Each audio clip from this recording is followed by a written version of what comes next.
Bonjour à tous, bienvenue sur ma chaîne YouTube, j'espère que vous allez bien. Oh là là, mais vous allez vous dire, elle est inspirée, hein. Putain.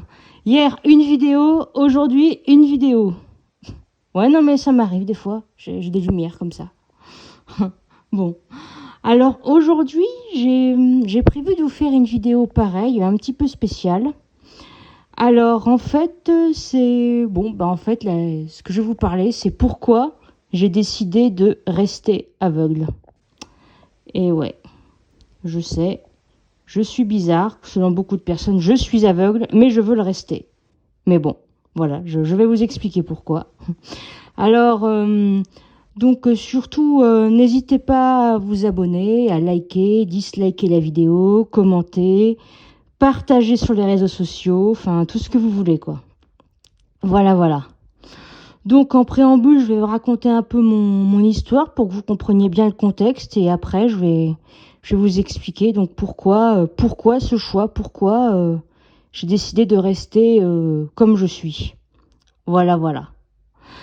Donc pour commencer, je suis née donc aveugle, voilà, il y a déjà 32 ans maintenant, dans une petite ville qui s'appelle, enfin dans une petite ville, non, elle est pas petite, hein, c'est La Rochelle, voilà, c'est la préfecture de Charente-Maritime quand même, voilà.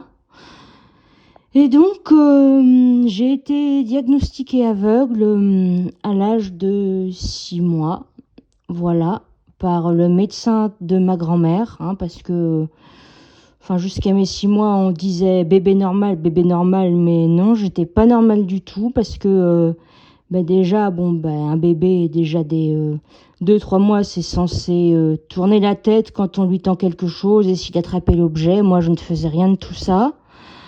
Voilà, après, je ne tenais pas assise, je ne tenais même pas ma tête.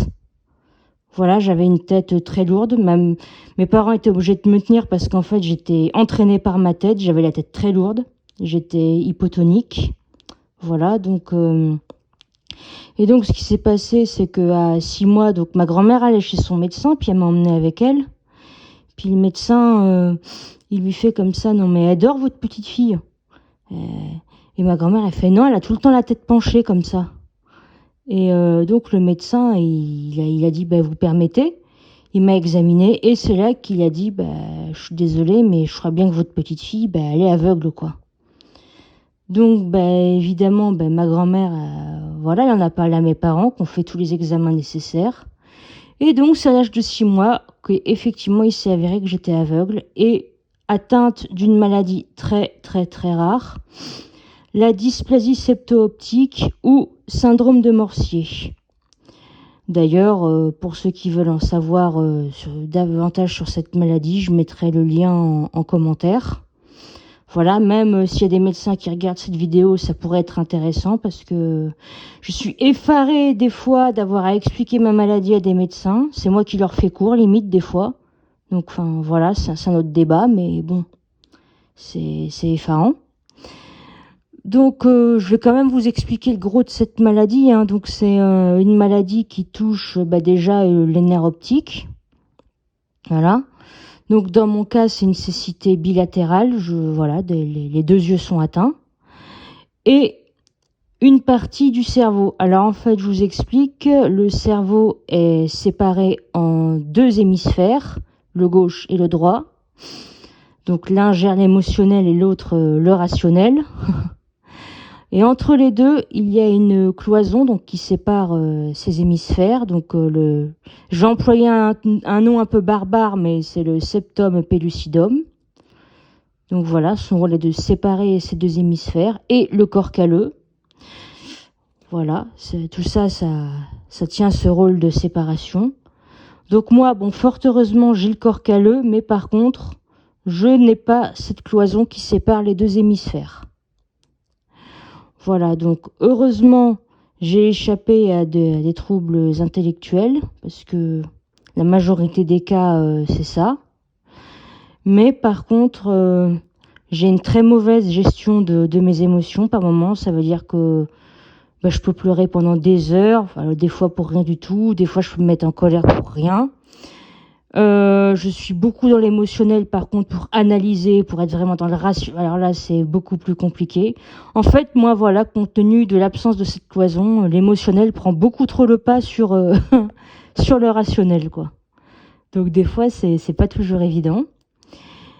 Et voilà, j'ai quelques problèmes hormonaux, donc ça me provoque de l'obésité. Voilà, j'ai eu... alors, chez beaucoup de personnes, ça provoque des problèmes de croissance. Alors moi, j'ai eu une croissance hyper accélérée. À 9 ans, je ressemblais déjà à une grande dame. Dans le magasin, on me disait des fois bonjour madame. Donc, enfin, voilà, pour vous dire, je ressemblais à une femme, quoi. Oui, j'étais une femme. Et voilà, et ça provoque voilà, de multiples malformations. Donc moi, enfin, j'en ai une au pied, voilà. Et voilà, bon, c'est déjà pas mal. Mais bon, grâce à Dieu, je n'ai aucun trouble intellectuel, ce qui est déjà énorme. Voilà, voilà. Donc voilà en quoi consiste ma maladie. Et donc, après, j'ai fait ma scolarité. Enfin, non, d'abord, donc jusqu'à... c'est ça, jusqu'à mes 2 ans, j'étais en état végétatif. Hein, je ne marchais pas, je ne parlais pas, je ne tenais pas assise. Parce qu'en plus, je faisais de l'hydrocéphalie. C'est-à-dire que normalement, à la naissance, les nourrissons, ils ont du liquide encéphalo-rachidien dans le cerveau. Sauf que moi, ça ne s'est pas évacué. Donc voilà, jusqu'à 2 ans, j'étais vraiment en piteux état, quoi. Donc heureusement, un ostéopathe m'a débloqué tout ça. Et par contre, j'ai eu un développement après hyper accéléré. En 6 mois, je marchais, je parlais. Et à 2 ans et demi, je rentrais en maternelle. Voilà, dans une école ordinaire, mais dans une classe spécialisée. Mais c'était assez marrant, j'étais la seule aveugle. Il y avait plein de handicaps moteurs, d'autistes, de sourds, mais j'étais la seule aveugle. Voilà, donc c'était pas mal. Et donc après, pareil, j'ai fait ma primaire en CLIS, pareil. Alors cette fois, j'étais avec que des malvoyants, moi j'étais la seule totalement aveugle. Voilà. Et déjà, très très tôt... j'avais du mal à accepter mon handicap parce que les autres enfants voilà, qui voyaient bien se moquaient de moi en me disant ouais grosse mémé tu marches avec ta canne. Puis on n'arrêtait pas de me répéter autour de moi qu'il fallait que je devienne autonome, qu'il fallait que j'apprenne. Enfin voilà, déjà très jeune ça a commencé. On y revient, hein, j'en avais déjà parlé dans ma vidéo de hier. Voilà. Et déjà donc dès l'âge de 7 ans je disais à mes parents s'il y avait un médicament pour mes yeux je le prendrais quoi. Voilà. Donc après, le collège, je l'ai fait en institution spécialisée. 2 premières années directement dans l'institut et puis après, le soir j'étais dans l'institut mais la journée j'étais dans un collège ordinaire. Voilà, ça a continué comme ça jusqu'à la 3e. Après j'ai fait mon début de lycée dans un autre institut où ça s'est très très mal passé et du coup je suis revenue en intégration près de chez moi. Et oui, je suis retournée chez mes parents. Voilà. Et après, j'ai fait une licence langue étrangère appliquée à l'université de La Rochelle. Donc voilà un peu pour mon parcours. Et donc, il faut savoir que pendant toute cette période-là, j'ai fait beaucoup de dépression. Bon, voilà, pour des raisons personnelles, mais il y avait quand même une raison, c'est que j'acceptais très, très, très mal mon handicap parce que... En plus, il faut savoir que je vivais dans une petite ville, donc en Charrois, qui s'appelle Surgères, alors qui est très charmante. Hein. Par contre, au niveau accessibilité pour les non-voyants, zéro. Il n'y a même pas de transport en commun, il n'y a rien du tout. Donc pour se déplacer, c'est mission impossible. Voilà. Et donc, faut savoir que ma dernière année de fac, ça a été très très très éprouvant. En plus, voilà, j'avais 23 ans. Je me disais, il faudra bien que je parte de chez mes parents à un moment donné. Et puis, voilà, d'autant plus que, voilà, niveau familial, ça se passait très très mal. Et je voyais aucune issue. Et donc, je me suis dit, faut que je retrouve la vue, quoi. Faut que je retrouve... En plus, voilà, j'acceptais très mal mon handicap, vu que... Voilà, on n'avait pas arrêté de me répéter que j'étais pas autonome, que voilà, que j'arrivais à rien, que voilà. Donc, j'ai recherché un traitement comme ça. Et donc, je suis tombée sur un traitement en Thaïlande par cellules souches que j'ai fait en 2013. Et donc, ça consistait en fait en des injections de cellules souches par perfusion et rétrobulbaire, donc derrière l'œil. Voilà. Et donc, ce traitement m'a permis d'acquérir, je dis bien acquérir parce que j'ai jamais vu, donc je peux pas dire recouvrer, d'acquérir un tout petit peu d'acuité visuelle, donc c'est-à-dire je vois un petit peu la lumière, les ombres et les couleurs. Faut savoir qu'avant, j'étais dans le noir complet. Donc voilà, ça quand même, j'en suis plutôt fière. Mais il se trouve qu'après ce traitement, voilà, bon ben ça s'est accéléré pour moi. Je suis allée en centre de rééducation d'abord à Poitiers, puis après près de Toulouse. Voilà, après bon bah j'ai pris mon envol, hein, je me suis installée, voilà, maintenant je suis sur Nantes, voilà, dans un petit appartement. Et je me dis, maintenant que voilà, que je m'en sors plutôt bien, que je me débrouille, je me dis, mais en fait, heureusement que je n'ai pas récupéré complètement ma vue, heureusement. En fait, je me dis, mais maintenant je sais que je suis née aveugle et je le resterai toute ma vie, quoi. Pourquoi ? Parce que déjà, faut savoir que quand on est aveugle de naissance, ben le corps il s'habitue à être aveugle. Il y a pas que le cerveau, on a la posture d'un aveugle, on a la psychologie d'un aveugle, on a tout qui se développe comme ça, quoi. Et si jamais, déjà, le peu que j'ai récupéré lumière et couleur, il a fallu que j'apprenne les couleurs un petit peu, et ça a été vraiment très très très épuisant psychiquement, parce que ben c'est comme les bébés, hein, faut tout réapprendre. Donc j'imagine si j'avais dû réapprendre à lire, à écrire, enfin. Et puis je me dis non, c'est pas moi. Je suis aveugle, en fait, c'est mon identité, ça fait partie de moi. C'est pas comme, voilà, je sais que c'est très dur, mais comme quelqu'un qui a vu et puis qui a perdu la vue. Voilà, cette personne-là est née voyante, donc c'est pas pareil. Mais moi, en tant qu'aveugle de naissance, je suis vraiment née comme ça. Je n'ai connu que ça. Donc tout le corps s'y habitue. Donc vous imaginez, ben, je deviens voilà complètement voyante, mais est-ce que je m'en sortirais peut-être mieux? Ben non, parce que bah je vais pas avoir le réflexe de voir en fait, parce que il suffit pas que le nerf optique envoie des informations puis paf, le tour est joué. Faut que le cerveau apprenne à interpréter, faut que tout le corps s'habitue. Donc limite j'aurais vu un obstacle devant moi, je me serais quand même cogné dedans quoi. Enfin voilà, ça aurait été très très fatigant psychiquement quoi.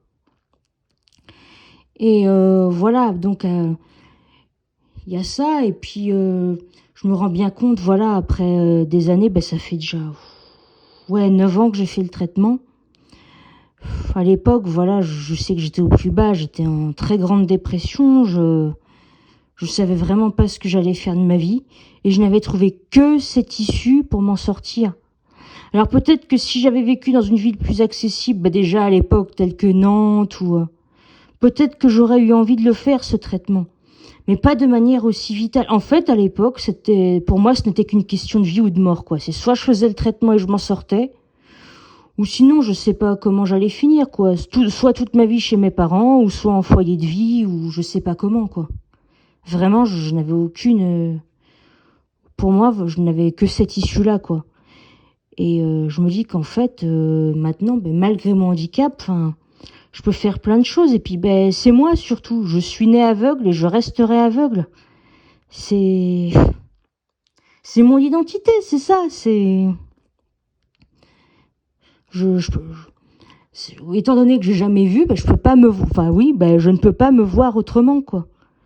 Même voilà, si maintenant je retrouvais la vue, ben, ça changerait rien. J'aurais toujours des réflexes d'aveugle. Voilà ce qu'il faudrait que les voyants comprennent en fait, parce que il y a beaucoup de gens des fois à qui je dis ça. Mais même pas un traitement, enfin même pas refaire le traitement ou un autre pour que tu retrouves la vue. Non. Il suffit pas en fait de greffer une caméra dans le cerveau ou de mettre un petit appareil et puis je plaque. Voilà, on se réveille, on voit tout, on sait lire, on sait merveilleux. Enfin, non, faut tout apprendre. Parce que quelqu'un qui a retrouvé la vue et qui la retrouve, je pense qu'il va retrouver presque instantanément ses réflexes de voyant. Mais nous, aveugles de naissance, qui avons rien connu d'autre, ben, on est né dans le monde des aveugles, quoi. Ben, ça sera plus un bouleversement qu'autre chose, quoi.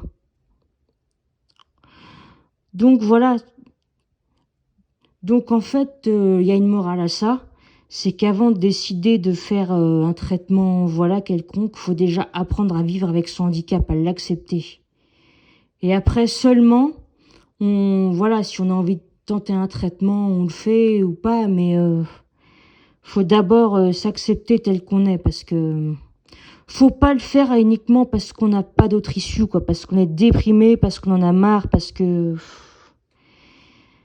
franchement, c'est pas la meilleure solution, quoi. Après, de là à dire que je regrette de l'avoir fait, non. Parce que mine de rien, ça m'aide quand même au quotidien de voir les lumières, les ombres, les couleurs. Mais voilà, je me rends compte que je n'aurais pas voulu plus, en fait. Je n'aurais pas voulu voir plus que ce que je ne vois maintenant, quoi. J'ai appris à vivre comme ça, je finirai ma vie comme ça, quoi. Voilà. Donc voilà les gens, c'était ma petite vidéo du jour, j'espère qu'elle vous aura plu. Donc vous trouverez donc en description de la vidéo le lien, si vous voulez en savoir plus sur ma maladie. Et puis je vous souhaite une bonne fin de week-end et puis on se dit à bientôt pour d'autres vidéos. Salut, salut!